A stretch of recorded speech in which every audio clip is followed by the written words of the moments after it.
Hello bachcho, let's see the question. After the transformation of spermatids into sperm, their heads become embedded in a cell called eggs and are finally released from the Y by the process called Z. Identify X, Y and Z. Let's see. ठीक है, mail के अंदर क्या होता है, testis के अंदर seminiferous tubules present होती हैं. ठीक है, अब सेमिनिफेरस ट्यूबुल्स के अंदर क्या प्रोसेस चलता है, स्पर्मेटोजेनेसिस चलता है. तो सेमिनिफेरस ट्यूबुल्स के अंदर 2 टाइप की सेल्स प्रेजेंट होती है. ठीक है, एक सेल को कहते हैं हम, ये सेमिनिफेरस ट्यूबुल बनाते हैं. इसमें 2 टाइप की सेल्स होती है. One is called primordial germ cells और spermatogonium and another cell is called Sertoli cell. ठीक है, another cell columnar in shape that is called Sertoli cell. अब देखो कि इनिशियली स्पर्मेटोगोनिया होता है, लेटर ये डिफरेंशिएट होके प्राइमरी स्पर्मेटोसाइट्स बनाएगा.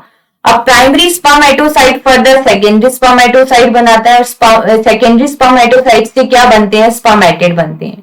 ठीक है, क्वेश्चन में क्या दे रखा है कि जो स्पर्मेटिड है वो ट्रांसफॉर्म किसके अंदर हो रहे हैं, स्पर्म्स के अंदर हो रहे हैं. ठीक है, और ये जो स्पर्म्स होते हैं इनका जो हेड है वो एम्बेडेड रहता है किस सेल के अंदर. तो देखो, अब मैच्योर स्पर्म को, डेवलपिंग स्पर्म को न्यूट्रिशन की नीड होती है. तो ये जो सर्टोली सेल्स है ना, ये न्यूट्रिशन प्रोवाइड करती हैं डेवलप्ड स्पर्म को.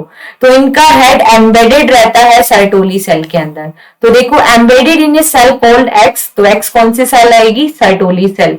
Now come to the option. Spermatogonium गलत, लीडिंग सेल भी गलत, स्पर्मेटोसाइट भी गलत. Correct answer Sertoli cell. Answer तो यहीं से आ गया, लेकिन आगे देखते हैं क्वेश्चन को. And are finally released. अब देखो, ये सेमिनिफेरस ट्यूबुल के अंदर जो सर्टोली सेल है उनके अंदर हेड एम्बेडेड रहता है किसका, डेवलपिंग स्पर्म का. अब जैसे ये स्पर्म डेवलप्ड हो गया तो ये सेमिनिफेरस ट्यूबुल से क्या हो जाएगा, रिलीज हो जाएगा. तो इस प्रोसेस को कहते हैं स्पर्मिएशन. ठीक है, तो रिलीज कहां से हो रहा है, finally released from the seminiferous tubule. ठीक है, और इस प्रोसेस को क्या कहते हैं, this process is called spermiation. So correct answer is option C. ठीक है, बेस्ट ऑफ लक.